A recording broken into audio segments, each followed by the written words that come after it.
Bonjour à tous, bienvenue sur la chaîne Débrouille et Survie au quotidien. Comme vous le savez peut-être, il y a un peu moins d'un mois, j'étais au cœur des inondations ayant frappé le Pas-de-Calais. L'ironie, c'est que je parlais du risque inondation dans la vidéo introductive sur les sacs d'évacuation. J'avais également annoncé, avec ironie toujours, que l'État faisait référence à ce risque et demandait, à l'occasion d'une pub Facebook, de constituer un sac d'évacuation. En bref, l'État nous enjoignait à devenir survivalistes. Maintenant que j'ai la tête hors de l'eau au sens propre et figuré, je vais profiter pour coucher à l'écrit sur mon blog ladébrouille.fr et peut-être sur degourdaille.com la chronologie de ces événements ainsi qu'un retex. Ce récit, je vous le livre également en vidéo qui comprendra deux parties. Petit spoiler, même après 12 ans de préparation, 12 ans à mon actif, je n'étais pas prêt à vivre ça. Autre ajout, cette vidéo est agrémentée d'images d'illustrations. Je n'ai pas de véritables images de ce que j'ai vécu pour deux raisons. Je n'avais bien souvent pas le temps de filmer, d'une part, et d'autre part, il s'agit pour moi de respecter les sinistrés en ne diffusant ni d'images d'eux-mêmes, ni de leur domicile. Bon, avant de débuter, petite page de pub traditionnelle vite fait, car cette vidéo est sponsorisée par moi-même et le réseau social que j'ai créé. Je vous laisse le découvrir. Cela fait quelques mois que je bosse sur un réseau social spécial survivalisme, débrouille, activités outdoor et bushcraft. Un espace d'échange sous pseudo où on pose des questions, où on y répond, où on partage ses trucs, ses retex, ses articles, ses photos de décès, où on affine sa préparation, etc. On est déjà quelques-uns ici, mais plus il y aura du monde, plus ce sera intéressant. Alors, viens grossir les rangs de degourdaille.com. Le lien est en description. Voilà, ceci étant dit, remontons le temps et revenons au début du mois de novembre 2023. À ce moment-là, il pleuvait pas mal dans le Pas-de-Calais. Je vous vois venir, pas de moquerie. Il ne pleut pas plus qu'ailleurs ici, selon les moyennes. D'ailleurs, ce fut également une période de pluie record pour toute la France. Sauf qu'entre la mi-octobre et le début du mois de novembre, il est tombé par endroits 400 mm, soit 4 à 5 fois ce qu'il pleut en moyenne à cette époque de l'année. Rappelons-le, une époque traditionnellement déjà bien arrosée. Pour reprendre la chronologie, nous avons été frappés de plein fouet par la tempête Tiaran, le 2 novembre. Puis la pluie s'est intensifiée. Le dimanche 5 novembre, la pluie semblait même redoubler. À la maison, nous nous sommes dit qu'il allait finir par y avoir des inondations. Nous étions à des lieues d'imaginer ce qui allait arriver. Le lundi 6 octobre, je suis au boulot, dans l'un des marais du Pas-de-Calais. L'eau est montée d'une vingtaine de centimètres. Rien d'alarmant. Je reçois un email de l'école de mon fils. Un arrêté préfectoral ordonne à l'ensemble des établissements scolaires de notre zone d'évacuer les enfants. Super! Je fulmine. Qu'est-ce donc encore cette décision à la noix? L'école de mon fils est encore loin d'être inondée. D'ailleurs, sans surprise, elle ne le fut pas. Le préfet a néanmoins adopté une politique de tout le monde ou rien, en tenant compte des risques liés au trajet. Je comprends a posteriori, mais sur le moment, je l'ai mauvaise. Ma femme reprend mon fils et je rentre du boulot à 18h. En pleine préparation du repas, nos téléphones portables crachent un son assourdissant ressemblant à une sirène annonçant un danger nucléaire.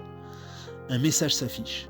Il s'agit du nouveau dispositif FR Alert annonçant, je cite, un danger extrême d'inondation sur notre zone. Par acquis de conscience, je me prépare à une semi-nuit blanche à veiller sur la rivière passant dans notre jardin. L'eau monte, mais nous avons encore 1,5 m de marge par rapport au seuil de la maison. Par chance, mes ancêtres étaient prévoyants. Le lendemain, tout le monde parle du message FR Alert. Mon frère et ma belle-sœur l'ont reçu en même temps que 50 personnes dans un restaurant. Je ne vous raconte pas l'ambiance et les pleurs des enfants. Le lendemain, je pars vers un canal historique situé près de chez moi.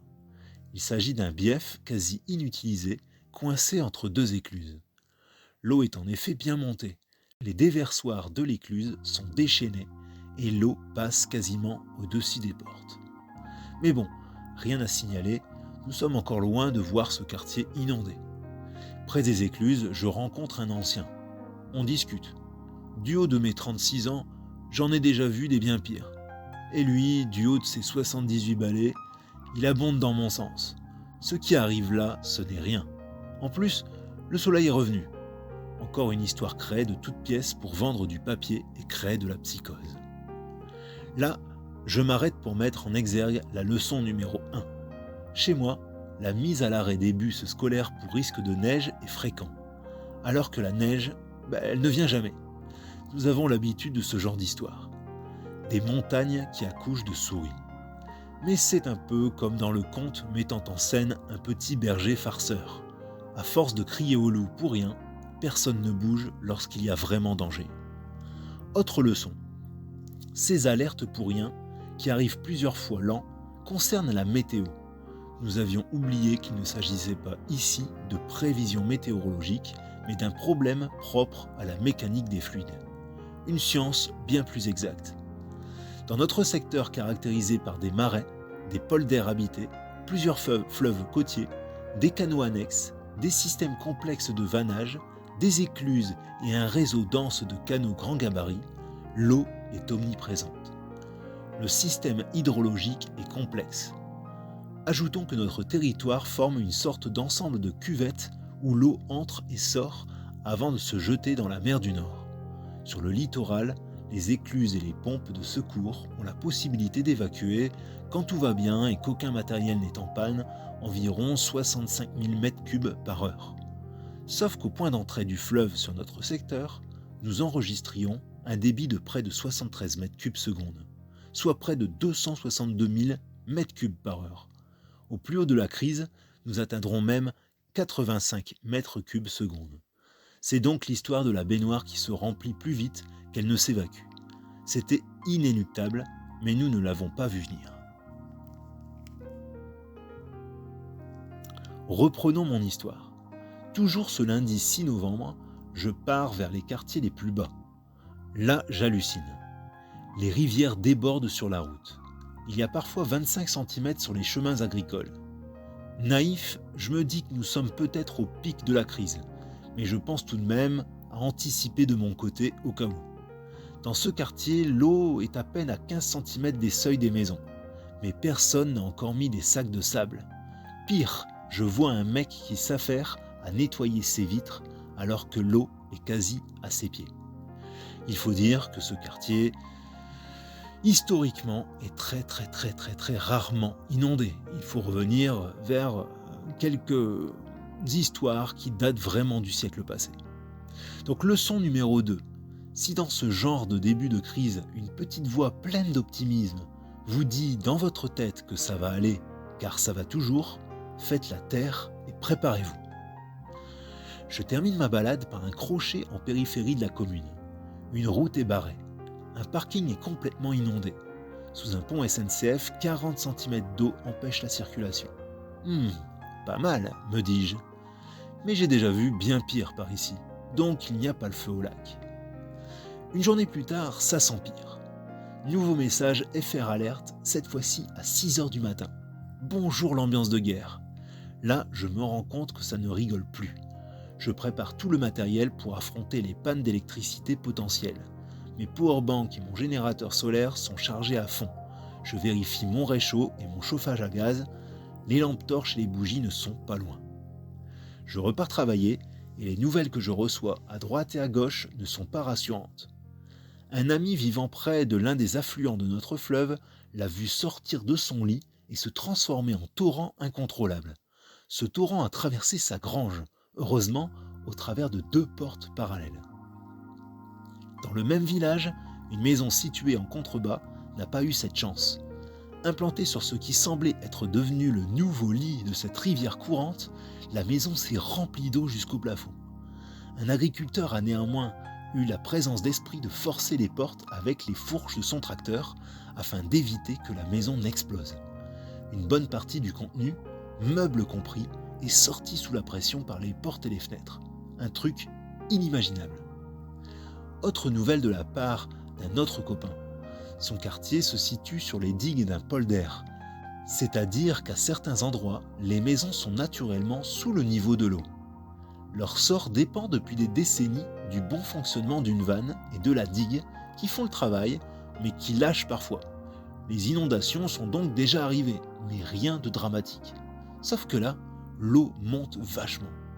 Les vannes ont donc été fermées pour protéger l'intérieur du polder et une pompe montée sur la prise de force d'un tracteur vide en continu le trop-plein.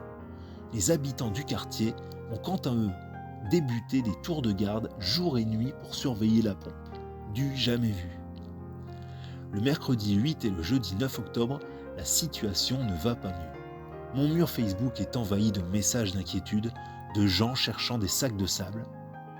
Au niveau du polder, la tension est palpable. À 1 kilomètre de chez moi, une autre digue menace de lâcher et d'inonder un quartier comprenant beaucoup de commerces et un collège. Vendredi matin, soit le 10 novembre, je passe par le quartier du polder. Je débloque. L'évacuation des véhicules a été ordonnée. Des CRS bouclent le périmètre et des pompiers sont venus à la rescousse. Certains camions munis de fortes pompes arrivent d'autres régions. C'est le dernier combat qui est livré. J'essaye de me tenir informé pendant que je bosse, mais peu d'infos circulent. Chez le pote en question, on reste confiant. Mais on a évacué au premier étage les affaires les plus précieuses. Les meubles sont surélevés au cas où. Des petits bâtardeaux sont construits à la va-vite, mais c'est toujours au cas où, histoire de se donner bonne conscience. J'assiste également à un balai de camions chargés de sacs de sable. Apparemment, la commune vide son stock de sable prévu pour le déneigeage. On est dans l'urgence et l'objectif est de surélever la digue. Sans étonnement, la nuit du vendredi à samedi, je ne dors pas et je veille au grain. J'attends à tout moment un coup de fil de la part de l'un de mes amis pour partir aider. Pris dans l'insomnie, je vais vérifier au moins 10 fois la rivière au bout du jardin et le niveau est encore plus haut, environ 50 cm de plus par rapport à la normale. Je poursuis par un petit tour dans le quartier à 3 h du matin. Dans une rue parallèle à la mienne, le circuit d'eau pluviale sature. L'eau sort des grilles et forme un petit ruisseau qui suit le caniveau et s'étale timidement sur la chaussée. Dans l'absence de danger immédiat, je me décide à partir me coucher. Je n'avais pas encore dormi 3 heures que le téléphone me réveille. Appel d'un ami. Il faut partir d'urgence. Dans le polder, plus rien ne va. La digue a lâché en soirée et le quartier a été évacué de toute urgence. Le pote vivant là-bas a la chance d'avoir une maison un peu plus en hauteur, mais l'eau commence à rentrer de partout. La mission allait l'aider à tout colmater et faire ce qu'on peut. Je saute du pieu, je me débarbouille vite fait et je prépare mon matériel. Bottes, manteau de pluie, sac étanche, petite pelle à poussière, raclot, multitool, EDC classique. On décide de partir à vélo pour se rapprocher de la zone, puis d'emprunter un canoë pour entrer dans le quartier. Je n'avais pas fait 700 mètres qu'un truc incroyable me fit m'arrêter. Mon cœur bondit. La rue dans laquelle il y avait un petit ruisseau il y a de cela 4 heures était méconnaissable. L'eau n'était pas encore arrivée aux maisons, mais la chaussée s'était transformée en rivière. Des plaques d'égout avaient lâché et chacune vomissait à grands flots. Nous ne nous arrêtons pas pour autant et nous poursuivons jusqu'à une halte fluviale pour embarquer dans un canoë et nous enfoncer dans la nature. Chose étrange, le tirant d'air des ponts sous lesquels je passe quasi tous les jours en bateau, pour le boulot, est en moyenne d'1,50 m. Ce jour-là, nous devions quasiment nous allonger dans le canoë pour passer. Deuxième choc, nous entrons dans ce quartier côté digue, sauf que la digue est quasiment invisible, car engloutie. Nous pouvons donc pénétrer dans le polder sans poser le pied au sol et naviguer dans les rues. Autour de nous, le spectacle est indicible. Les maisons face à la digue ont parfois de l'eau arrivant jusqu'aux fenêtres. Nous prenons garde aux bouches d'égout ouvertes et invisibles et nous continuons à nous faufiler dans la rue avant de trouver la maison de l'ami en question. Toujours en canoë, nous franchissons l'allée de garage et mettons le pied au sol. Ici, la pente naturelle joue en faveur du domicile de mon pote. Le niveau de l'eau est en moyenne à 50 cm sur la route et ici, il n'y a qu'une vingtaine de centimètres. C'est le moment d'aborder les techniques de lutte contre l'inondation. La maison, bien que cernée par les eaux, semble s'en sortir. la porte d'entrée est protégée par un tas de sacs de sable, de bâches et de planches. À l'arrière, la véranda est protégée par 2 bâtards d'eau successifs, composés, quant à eux, de bâches, de planches et de terre. Malgré tout, on peut estimer que la véranda baigne déjà dans 3 cm de flotte. Entre cette véranda et la porte menant à la cuisine, un autre bâtard d'eau en bâche est constitué. Néanmoins, l'eau s'infiltre tout de même par toutes les ouvertures. Leçon numéro 3, on n'arrête pas l'eau. C'est impossible. Alors comment avons-nous fait ? Eh bien par chance, la maison comporte une très légère pente, ce qui crée un point faible. Nous avons donc réalisé des petits canaux à l'intérieur de la cuisine et du salon avec des serpillières, des blocs de polystyrène, enfin bref, tout ce que nous pouvions trouver. Le but était de canaliser cette eau vers le point faible de la maison. Il était ensuite possible de passer le raclot et de remplir des seaux à l'aide de ramasse-poussière pour ensuite les jeter par la fenêtre. Ce jeu a duré 2 heures, un combat sans fin. Du côté des infos, les nouvelles n'étaient pas bonnes. Les fortes pluies allaient revenir et l'eau allait encore monter. Nous avons donc repris le canoë pour rechercher dans la rue des digues de sacs de sable ayant lâché. Après sondage avec nos pagaies, nous pouvions en trouver à 40 cm sous l'eau. Ces digues ne servant plus à rien, nous avons chargé l'équivalent de 250 kg de sable pour renforcer les bâtards d'eau. L'ambiance était incroyable. Je ne vous l'ai pas dit, mais ce samedi 11 novembre, le ciel avait signé un armistice temporaire. Il faisait beau, un grand soleil. Et si hier le quartier était en ébullition, aujourd'hui il n'y a plus rien. C'est le désert. Ni pompiers, ni habitants, ni policiers. Juste notre équipe qui se lançait dans le sauvetage de l'une des dernières demeures à sauvegarder. Un décor d'apocalypse à la Walking Dead. Seule différence à noter, les nombreux hélicos de secours survolant la zone nous rappellent que le monde fonctionne toujours. Après avoir rehaussé de 30 cm les bâtards d'eau, nous recevons un appel. Un ami arrive en tracteur au bout de la rue pour livrer des batteries et des pompes vide-cale pour bateau. Leur débit n'est pas folichon, même pas 1 mètre cube par heure, mais c'est déjà ça. Nous partons les chercher en canoë. Et dans la zone au sec, quelques habitants, tantôt en pleurs, tantôt le visage éteint, nous demandent de faire des navettes en canoë jusqu'à chez eux, pour prendre des photos, pour l'assurance ou pour sauver quelques affaires. Nous avons apporté cette aide modeste, mais ce fut psychologiquement très difficile. Leçon numéro 4, il est difficile de bien communiquer dans ce type de circonstances. D'un côté, nous avons des sinistrés qui ont tout perdu et qui n'ont pas dormi depuis 5 jours car ils luttaient contre les éléments et surveillaient des pompes. De l'autre côté, il y a nous. Nous ne jouons pas notre peau dans cette affaire, nous n'avons encore rien perdu et nous n'appartenons pas à cette grande famille qui a livré bataille. Notre baptême du feu, ou plutôt de l'eau, nous ne l'avons pas eu. Pire, côté sinistré, leur monde a foutu le camp. Et du nôtre, nous éprouvons une certaine excitation. Avouons-le, nous sommes une majorité à nous faire chier dans notre quotidien, à livrer quelques batailles dans le monde des affaires tout au plus, mais là, maintenant, il y avait un vrai combat qui nous sortait du train-train, un combat contre Mère Nature qui nous galvanise, et chose bien plus inavouable que ne comprendrait aucun sinistré, sous ce soleil, tous ces miroirs d'eau et ces étendues aquatiques à n'en plus finir avaient quelque chose de beau, de majestueux, à la fois flippant et fascinant. Revenons à nos moutons. Chez notre ami, la situation semble pour le moment maîtrisée. Nous attendons l'arrivée d'autres pompes électriques. En effet, étrangement, le quartier englouti par les flots était encore alimenté par EDF. Bref, il est temps de souffler un peu. Mais pas pour longtemps. Je reçois un coup de fil de ma femme qui me demande si je peux rejoindre directement la maison en canoë, par derrière, et en combien de temps. La raison ? La rue inondée que j'avais traversée le matin compte désormais 40 cm d'eau. Le sinistre s'étend sur les rues adjacentes et remonte dans ma propre rue. Je ne m'affole pas, 600 mètres me séparent de l'inondation et la maison est située sur un point plus haut. Et me voici reparti en canoë, afin, cette fois-ci, de protéger mon domicile. Ainsi s'achève la première partie de ce récit. Rendez-vous la semaine prochaine pour le second et dernier épisode. Croyez-moi, ce n'est ici que le début de ce que nous avons vécu. Et il y a encore pas mal de leçons à tirer de cette histoire. Nous parlerons entre autres de la panique ambiante, des rumeurs et de leurs conséquences, des différentes réactions face à la submersion imminente, des évacuations, de techniques de lutte contre les inondations et bien d'autres choses. Alors si ce n'est pas encore fait, n'hésite pas à t'abonner. Je vous laisse et je vous dis à très bientôt. Préparez-vous.